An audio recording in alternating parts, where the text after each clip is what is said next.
Hello everyone, this is Binks and welcome back to Let's Play The Greatest Attorney 2 Resolve, where I know we were so close to just being done with the first case of the game. We were like literally at the end of it, the end. Where they were in the, the defendant lobby and they were just talking at the end of the trial. We were done with the trial.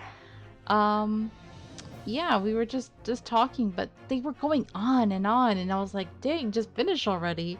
And the episode was already over an hour, and it was like an hour and a half, and I was like, dang, y'all just keep talking. I had to end the episode. I had things to do. And it was late or whatever. I don't remember, but I had something to do, and I was like, you know what? Whatever. So it's a little unsatisfactory, but it is what it is. So we're just going to finish that up really quick, and then we're finally going to move on to the second case. So let's get started with that. Alright, let's finish this. Oh yes, this dude just randomly appeared. Like, dude, I thought we were done with you. We tossed you and everything. Get out of here, man. Many Memo-san. So, one throw wasn't enough for you. I've got one last thing to say before they take me away. Professor, Me? I know the truth. I know you had a hand in what went on. What? In that visiting student's fate. Visiting student's fate? What were you talking about? Visiting student? Giselle Britt, you mean? No, not her. Student of law who left for Great Britain 8 months ago. The student of law who left for Great Britain. Wait. Are you talking about Asogi? Who left for Great Britain 8 months ago? Or are you talking about Ryunosuke? He has to be talking about Asogi, right? Hold on. Bro, are you accusing him of having to do with Asogi's death? Oh my god, that would be like the worst thing ever. No! Oh no! If Susato's dad had something to do with Asogi's death, do you know how horrible that would be? Oh no! Oh no. I mean, he was acting kind of sus, right? The fact that he called her back and like pretended he was ill and he won't tell her anything. Oh no. What? Student of law. He must mean Kazuma-sama. What are you talking about? What does any of this have to do with Kazuma-sama? Nobody here in Japan knows anything about it. They don't know that the guy never made it to England, that he died on that steamship, and that he'll never... Ah! Oh! What the? Another throw! Is he dead? How many times is this man gonna be tossed? Wait, why did you interfere? I wanted to hear what he had to say, dang it! Dang it. We need that little notepad of his. I feel like there's some very vital information in there. Well, I didn't expect to find him in here. I can't believe we see the judge outside of the courtroom. It looks weird. He looks so fit and tall and he's moving. It's just weird. It's wrong. Dang, he's strong. What were you officers playing at? Terribly sorry, Your Excellency. No, he was about to tell us something. This is so strange to see the judge. It's so weird. I was coming to tell you that the rickshaw has arrived, Eugene. It's a good job I came by. Your timing was terrible. No. You think you saved us, but you actually just interfered. Yes, thank you for dealing with him. And I'll be there shortly. Oh, Your Excellency. Okay, what's going on? Are we out of costume? Because that's not good if he knows. The trial's over. I'm not your Excellency anymore. Merely your father's friend, Seishiro Jigoku. And may I say that since I saw you last, you seem to have taken on a more dashing appearance. Oh, he does know. Oh, snap. I guess he was just playing along then. I guess we're lucky. We're damn lucky. That's cool. That means that's why he was kind of helping us out, because he was allowing our client to testify. So we kind of had the judge in our pocket. Okay, hey, that's cool. We finally had a little sway for once. Susato? Ah, oh wow, I thought I had him fooled. Okay, guess not. Did you know all along, from the start of the trial? You're not fooling that many people, honey. A judge sees everything, Susato.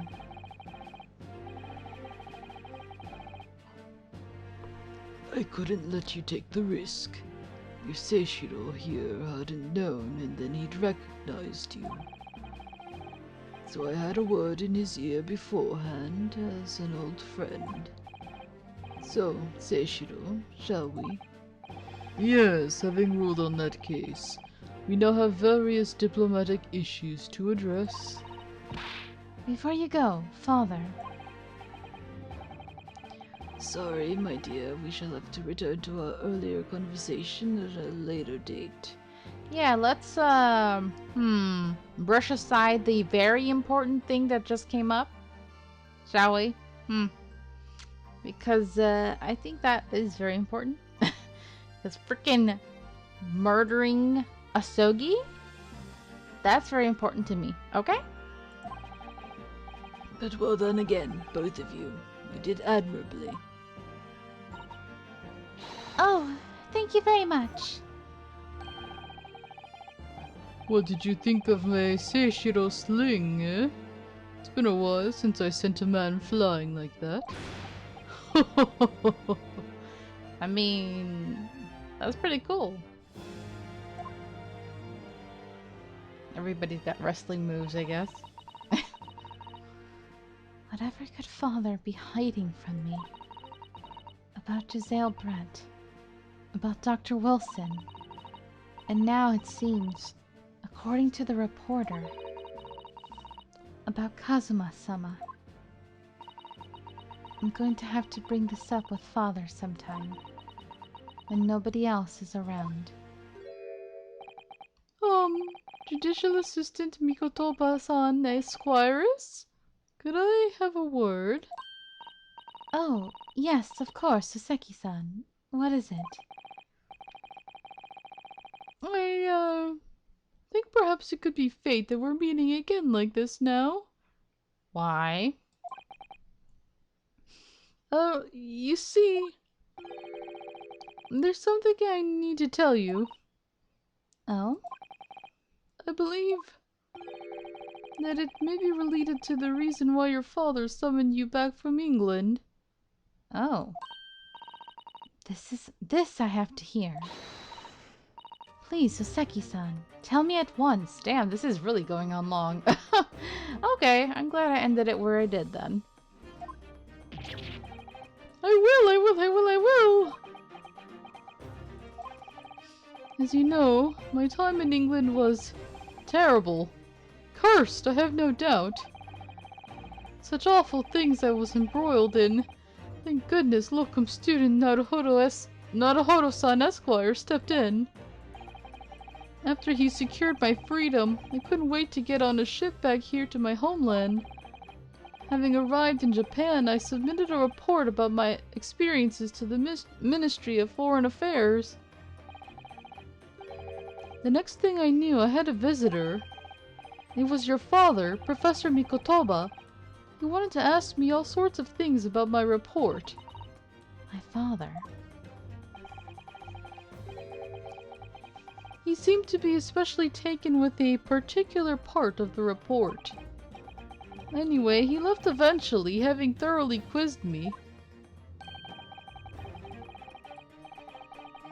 But it was the very next day that he sent the telegram to you asking you to return to Japan. Sus. What was it then? The particular part my father was interested in. I don't really know exactly. But do you remember them? Those 2 cases I was caught up in. 2? Was it 2? I thought it was 1. Okay, I thought it was only the one at your apartment. That was the Garadub household. Where the random one where it was a random accident where the lady thankfully didn't die. But the couple was fighting and the lady bent over to pick up the book and got like stabbed in the back on accident or whatever. But she survived, thankfully. But they blamed you because you happened to be there when that happened. Of course, I could never forget. Your father seemed to concern himself mainly with the second case. The second one? You mean... Okay, so you're not gonna remind me? Which one? The one Mr. Holmes forbade any of us to talk about in public.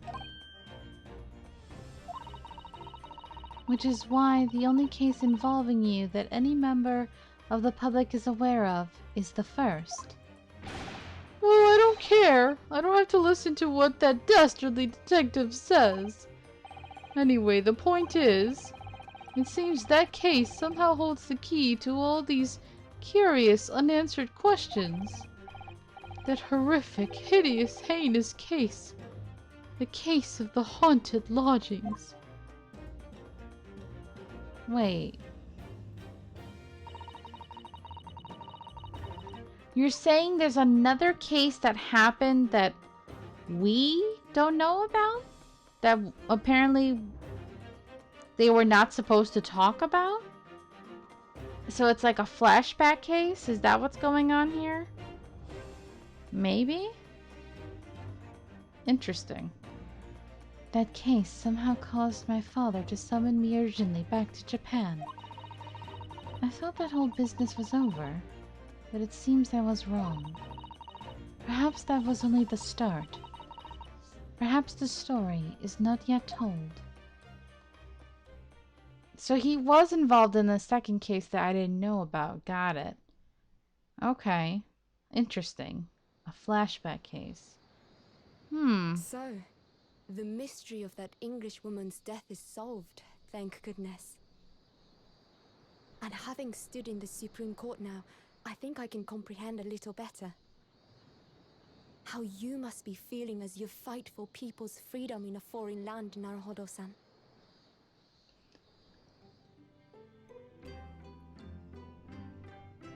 But actually, I'm writing to you today because of another matter. I met Soseki-san and we talked about that second case he was involved in. Father has said nothing to me, but I feel certain of it. That case holds the key to some great unsolved mystery. My notes on the case should still be in the office, tucked away at the back of the shelves on the left. Perhaps you might like to look over them again. Today, for the first time this year, it feels as though summer has arrived. The sky is a brilliant blue. It makes me long to see you again. Yours, Susato.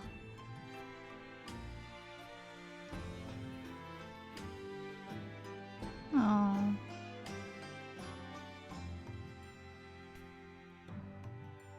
Interesting. Okay, end of the first case, finally.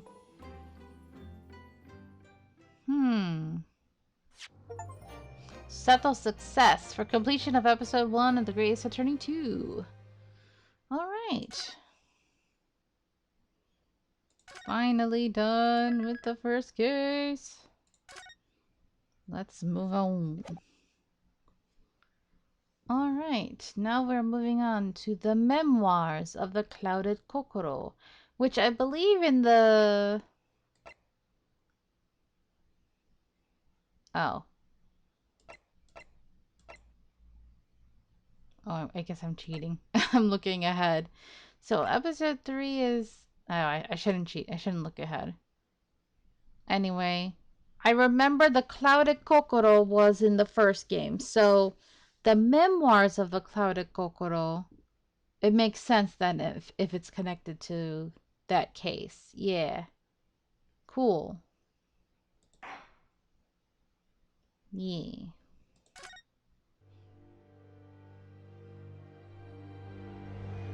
Oh man. So I am gonna have to see the frickin' people again. It was a ghastly tale of a winter's night.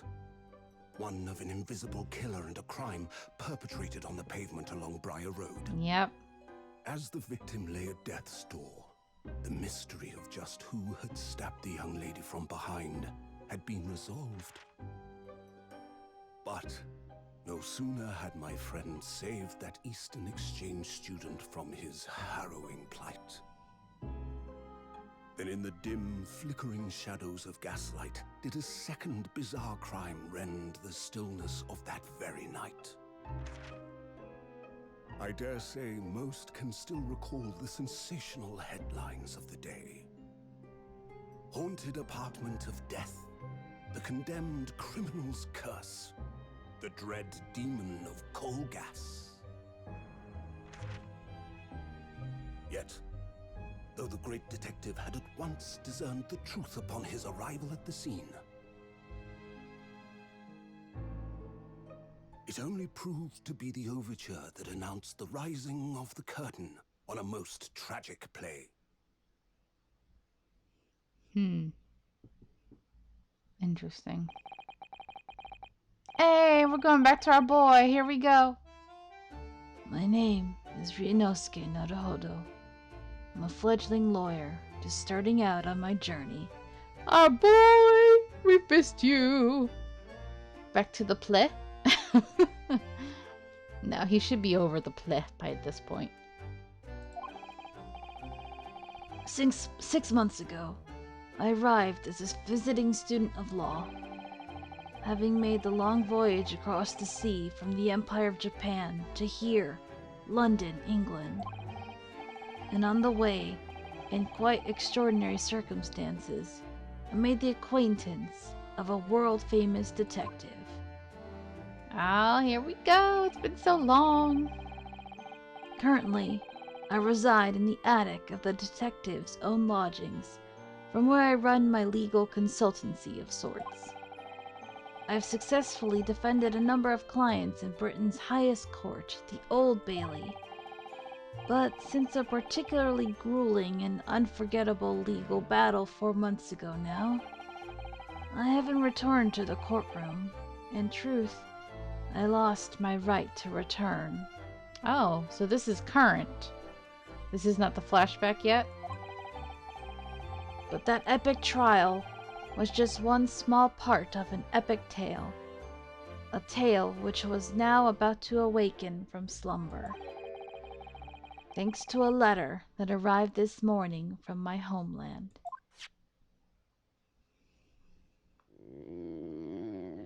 Oh.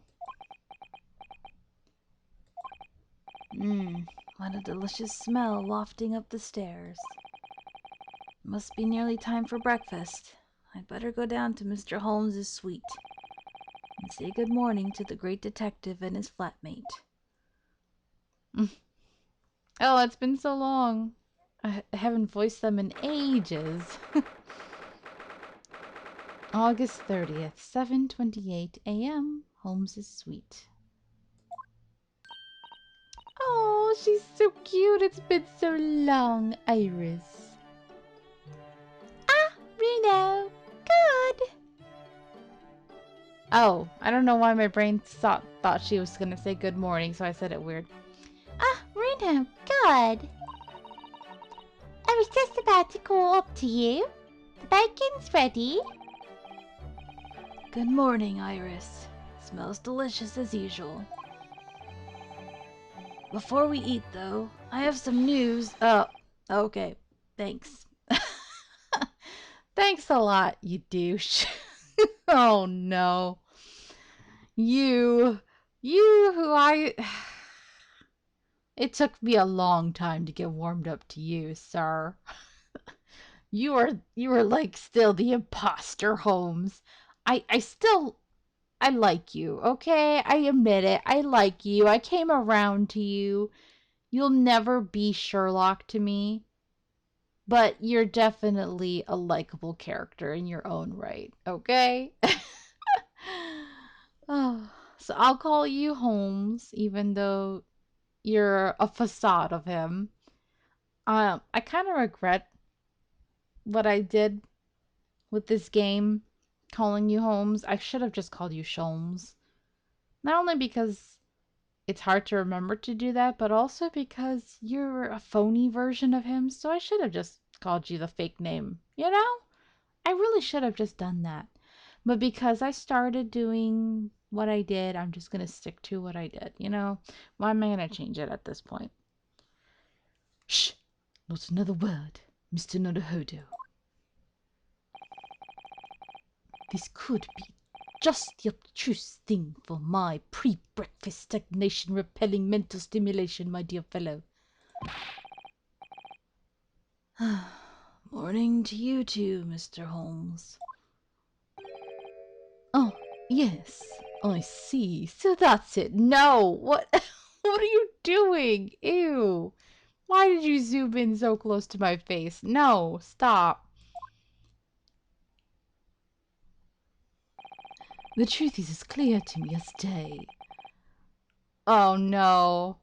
This is practically a freaking Zavadi moment. Like, he didn't even say it, but that's pretty much a Zavadi. The truth has become increasingly clear to me. Like, that's practically what you just said. How dare you? No. Don't pull a Luke at me, sir. The writing. He's practically Luke at me. No. This is why I have such an aversion to you at first. You are practically like him. No. Don't be like that man. The truth is as clear to me as day. My faculties of observation have revealed it again. What are you talking about? Why are you like this, man? You, Mr. Nodohodo, you have this very morning met with a surprise. Well, is that not the case?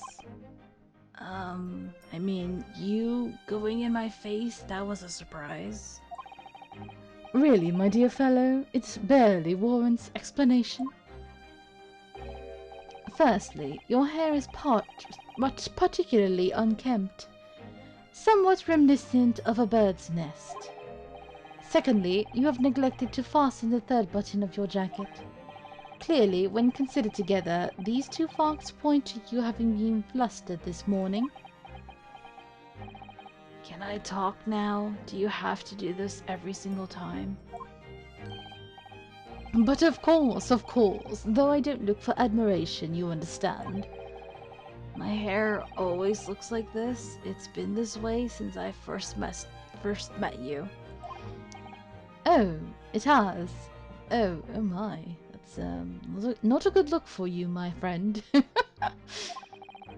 And the button was ripped off last night, if you remember. By you. Excuse me. I was not anticipating this. My goodness, how forward of you. You couldn't wait to get to your activities, huh? Dear goodness gracious. Isn't the young child in the same room? Don't talk about that.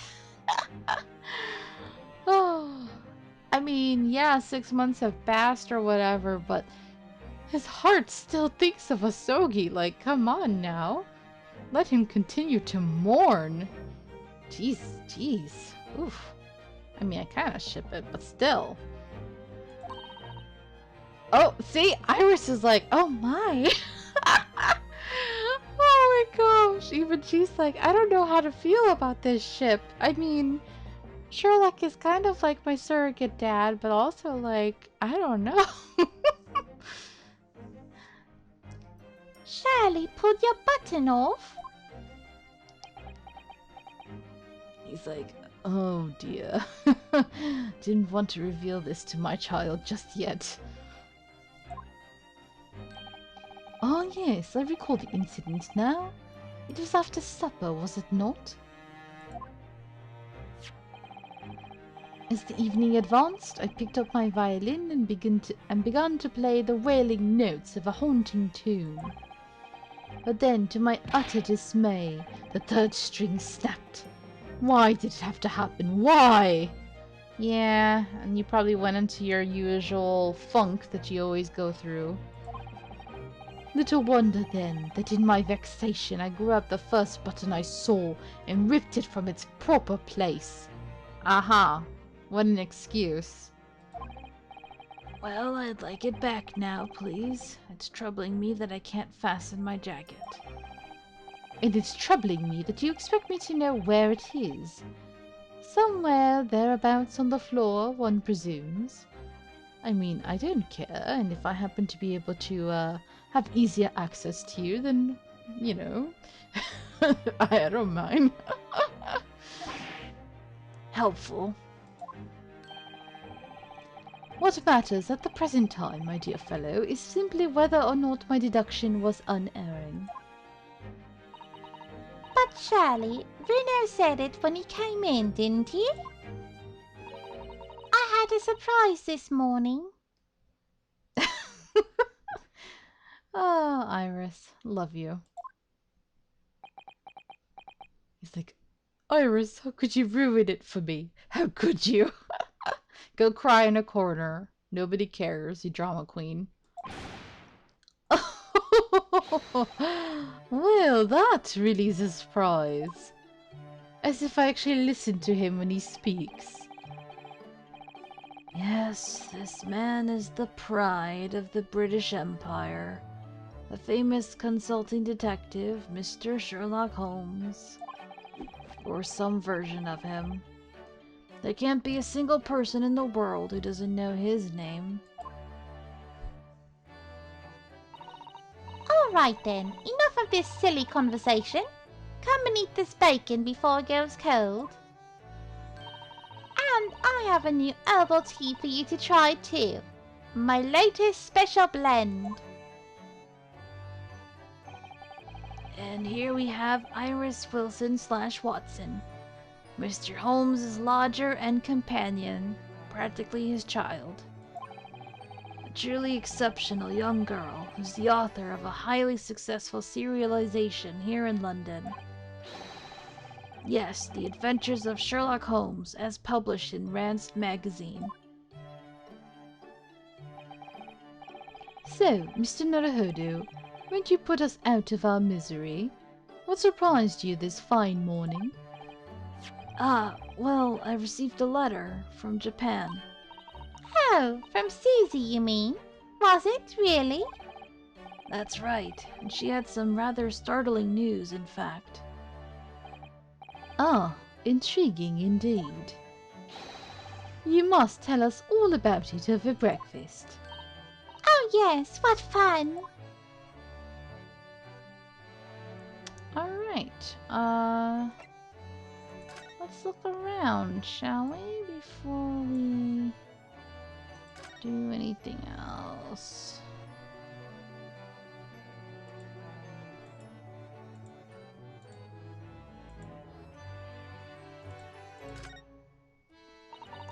I can type with my eyes shut, you know. I can believe it. When a deadline's approaching, you sound like a Gatling gun. That reminds me of a dream I had the other day. It was such a funny one, it woke me actually. I was typing for a whole hour in the pitch black, but I didn't make a single mistake. That's incredible. But then, when it got light, I found that there wasn't any paper in the machine. Now I wonder if I'd actually been typing at all. I think you might just have fallen asleep on the job. Aw. I miss typewriters. There was one at my mom's work many, many, many years ago. It was fun to use. That was the only way I was ever gonna have an experience using one. I look forward to finding out what aroma your tea will have, Iris, every single day. Well, I infuse a different concoction of herbs from the garden every time, so it's never the same twice. When you call it a concoction, it sounds more like a science experiment than something for tea time. Oh yes, that's because different blends can have very different properties. Some calm you down, some make you feel jolly, some give you energy. Today's particular blend is something quite special, so you're really in for a treat. That's why for a while, like, I used to think like, oh, doing that kind of thing is almost like chemistry and almost like making potions. Magic. It's pretty cool. That sounds ominous.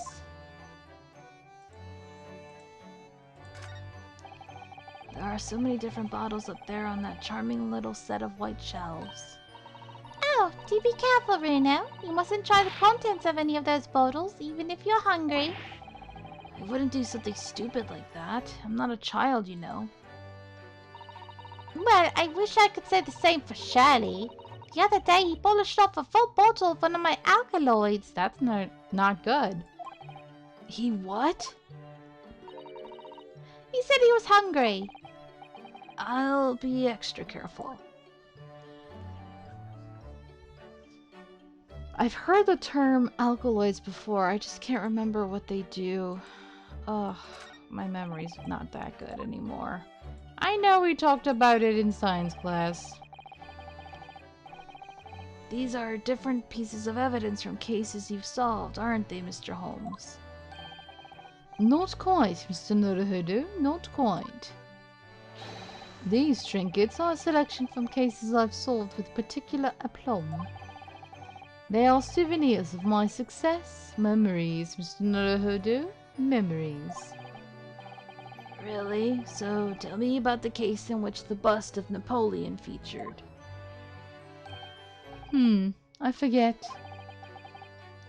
Memories, he says. Wonderful, Mr. Holmes. Wonderful.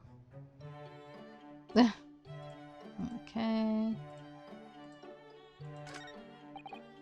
Ah, yes. This is where you note down ideas, isn't it, Iris?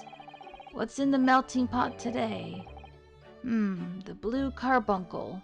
That sounds familiar. I think that might be one of the titles of one of the stories of Sherlock Holmes.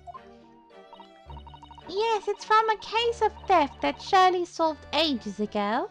The theft of a precious stone. Yeah. A carbuncle is another name for a garnet, you see. Especially if it's cut with a rounded top. Oh, really? And this garnet was blue, was it? Well, that's the thing. They're usually red. Yes, I was just thinking that. I was like, I hear the term garnet, and I think that's usually a red gemstone. No blue garnets have ever been discovered. Because blues are normally sapphires. Oh. Or diamonds. Sapphires and diamonds, right? So who knows what the stolen gemstone actually was? That's the real mystery of the case. A proper Sherlock Holmes conundrum, huh? Okay. And there's also like blue turquoise. I was kind of into gemstones for a while. There's actually this anime that I was wanting to watch that has like a BL context to it, even though it's not outright BL. I think the manga turns into a BL later. I forgot what it's called. Something about a jeweler. He's a jeweler that he like also kind of solves mysteries, and he has a. It's interesting. It's two guys. One is like a European guy, and one's Japanese, and it's very BL subtext, and so of course I'm naturally interested.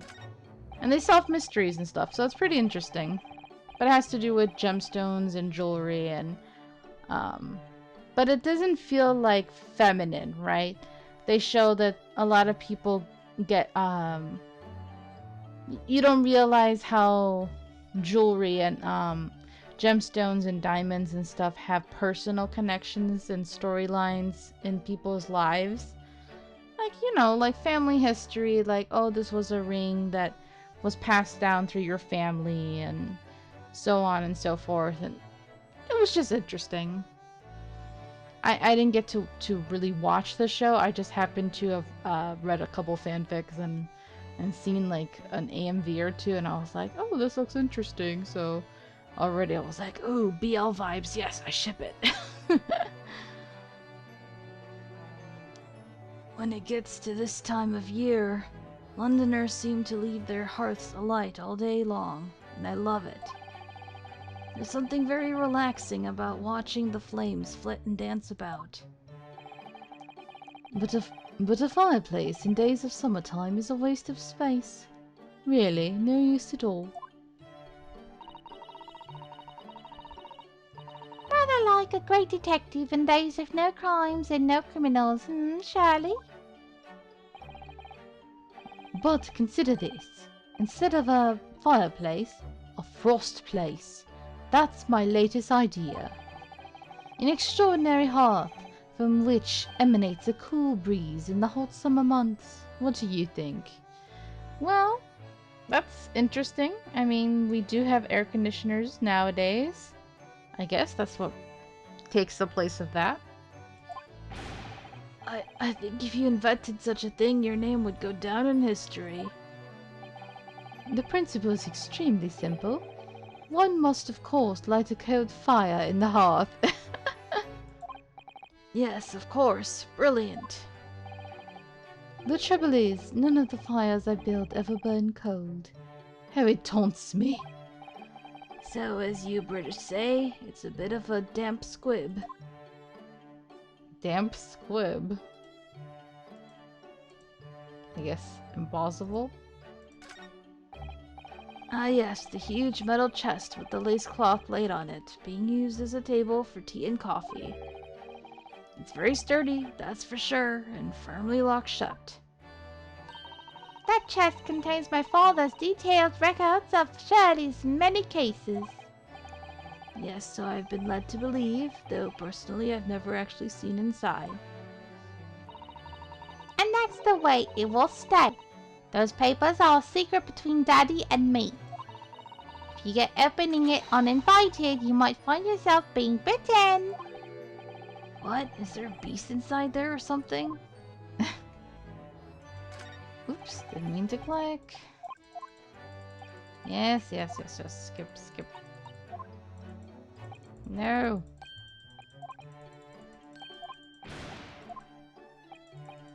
Hurry up.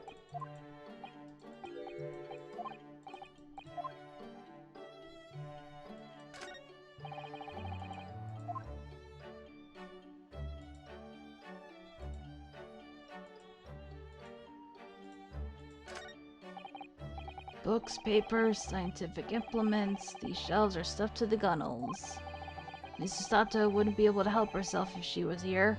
She can't stand mess. Susie might not be able to stand mess, but she wouldn't dare touch those shelves. Oh, why not? Everything's in intricate balance. Shirley spends ages on it. If we were to touch even one thing, the whole lot would come tumbling down.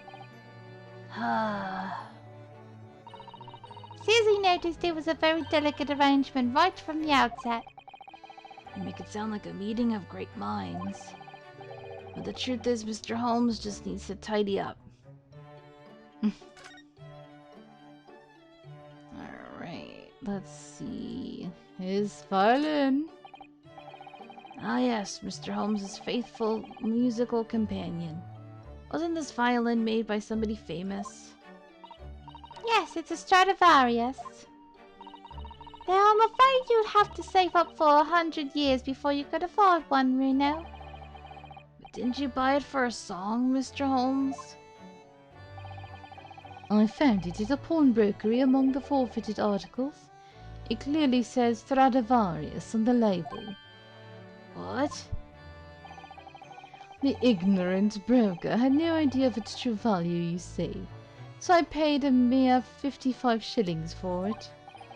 Yes, I've something of a turn for shopping. Sherlock Holmes, bargain hunter. But is it really a Stradivarius then? But of course, my dear fellow, it says there on the label. You ignorant fool. I think perhaps the ignorant pawnbroker had something of a turn for selling.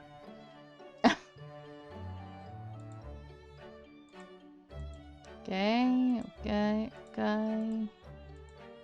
Nothing there. Let's talk about this machine again. The machine really is imposing, isn't it? But I can never remember its name. Shirley calls it his great analytoscope. It can analyze anything at all.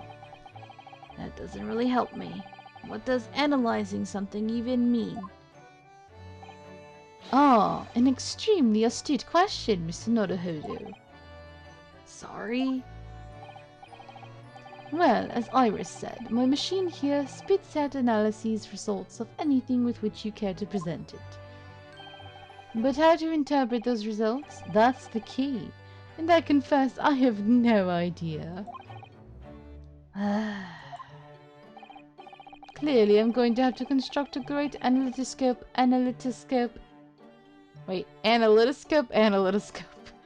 to solve the problem. That might not help.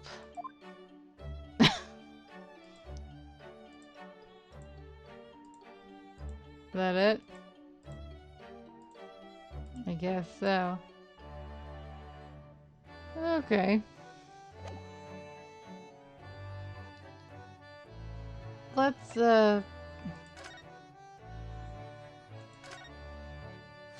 talk. This is the letter that arrived from Japan this morning by international post. Oh, how lovely! Look at Susie's beautiful writing. I wish I could read it. And how is your judicial assistant faring, may I ask? She's very well, thank you. In fact, according to what she's written, she actually appeared as a lawyer at the Japanese Supreme Court and won a case. Ah, really? Oh, isn't she wonderful? A cut above your good self, my dear fellow. I've won cases too, you know. Apparently, Mr. Natsume appeared in the trial as a witness. Natsume... No, I don't recall that name. Of course you do. We helped the man twice. You know, in those 2 cases that took place on Briar Road 6 months ago. Ah, the mustached twitchy man with the somewhat feline eyes and the mustache. He didn't have 2 mustaches, Shirley. Yes, who could forget those 2 cases? They made a very deep impression on me. Although, I must confess the details are a little hazy now. A very deep impression they made on you, clearly. Okay. So, what was this startling news penned by Miss Susato? Do you remember the case of the haunted lodgings, Mr. Holmes? Ah yes, it's very interesting, you know. I didn't feel entirely uncertain that a case of that nature did not occur. He's totally forgotten then. Anyway, In her letter, Miss Susato asked that we read over her case notes again and investigate further. though it took place half a year ago. For what purpose? Because of something that Mr. Natsume said to her, apparently. He suggested that the real reason why she was called back to Japan so suddenly might have something to do with that case of the haunted lodgings. Oh? On Mr. Natsume's return to Japan, Mr. Sato's father questioned him about the case, she says. And something Mr. Natsume said appeared to trouble Professor Mikotoba, prompting him to send that telegram. Oh, that case, yes. It was very strange, wasn't it? Yes. And I had compiled the whole story into a nice, neat manuscript, ready for publication, too. And the fact that Sherlock himself apparently told you guys not to tell anyone about it? Very strange indeed. But then Shirley here was all funny about it, remember? He was very mean. That story must not be published, you said. Very mysteriously as well. Really? I said that? Are you sure? Do you perhaps know something about it as well, Mr. Holmes? About why Miss Susato was suddenly told 4 months... Mouths? 4 months ago. 4 months ago that she had to return to Japan?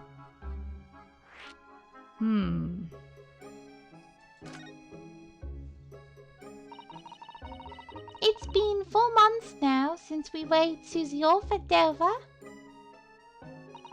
It was such a shock, wasn't it? The way she just suddenly announced that she had to go back to Japan. Indeed, it was. Due to a telegram she received from her homeland, I believe. That's right, telling her to return urgently. Yes, because her father had passed away. No. It just said he was suffering from a high fever, the cause of which was unknown. He's not dead. But according to this letter, that news about her father's fever was just a ruse. A ruse? So Susie's daddy lied to her, said that she'd make the voyage back home. Why would he do that? I have to admit I have absolutely no idea. But she believes it's almost certainly related to the case of the haunted lodgings. Did she not mention anything about Kazuma in there? Summoning her back to Japan so suddenly like that. I wonder what Miss Susato's father is hiding. Shirley, do you know what it's all about? I feel like he does. There's some secrets, because he was kind of mysterious and secretive then, too. There's a lot that the older grown-ups are keeping from the younger generation in this past 2 games, right? Yep. Well, who can say? What? But you said... Huh. Please, I have engagements, my dear fellow. My calendar's quite surprisingly full today. And a stringent analysis of the matter would be excessive, I feel, even if I were quite at leisure. So, man the fort in my absence, won't you, Iris? I will, Shirley, don't worry. See you later.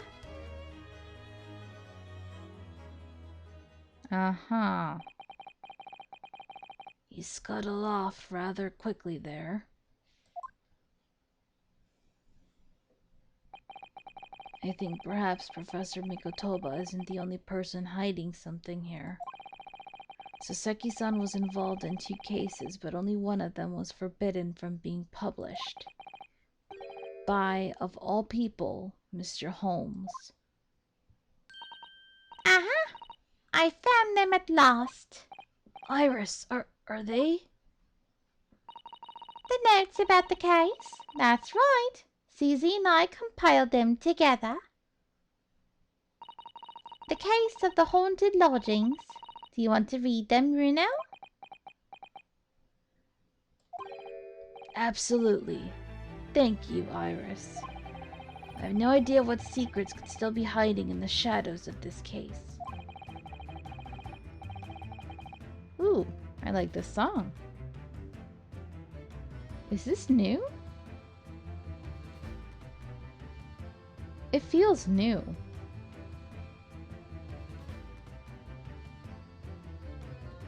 Okay, okay. Perhaps if I read over the notes again, something might come to light. That's the spirit.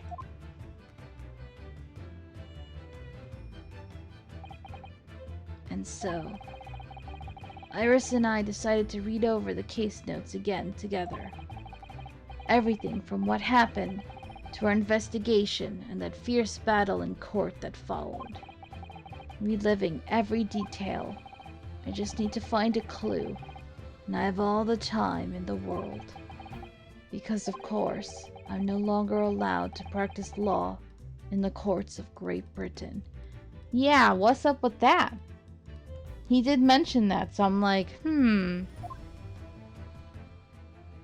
that sucks. How are we gonna be an ace attorney in this game if we can't practice law?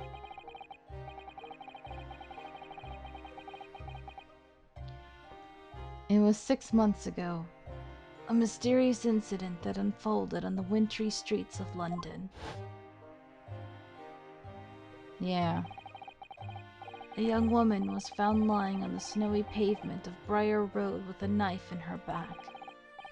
Fortunately, her life was spared, but she was unconscious for several days following the incident. The fog was thick and nobody saw her attacker, but by a cruel twist of fate, a visiting Japanese student was walking behind her at the time and was duly arrested. That man was Soseki-san, and the man who effected his arrest was Mr. Holmes.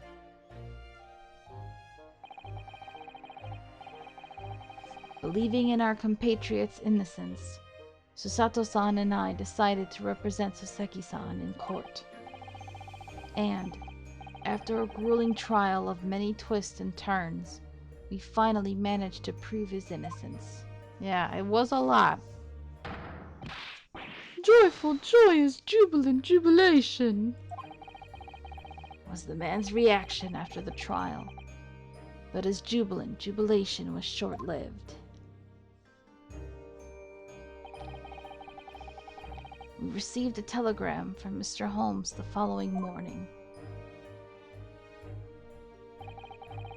The victim of the Briar Road stabbing has regained consciousness. Oh, we get to actually meet her finally? Because we never got to before. Cool. Hurry to Bart's at once.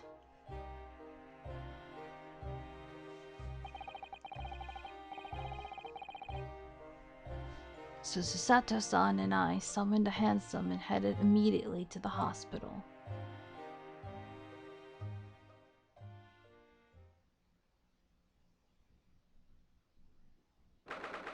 Wow. This is interesting. Oh, there's a big rat there. Oh no. Why is there a figure model with that body shape there? Okay, anyway. Oh no! Didn't mean to click on that. Well, dang nabbit-o. Alright. I'm gonna leave this right here because I know I wanted to kind of get closer to an hour, but I think this is a good stopping point. We've done a lot for this episode. We finished off the first case at last. There's a big mystery going on already for this second case because we know it now. It's a flashback case that's connected to the past, but it's also kind of now connected and going on in the present.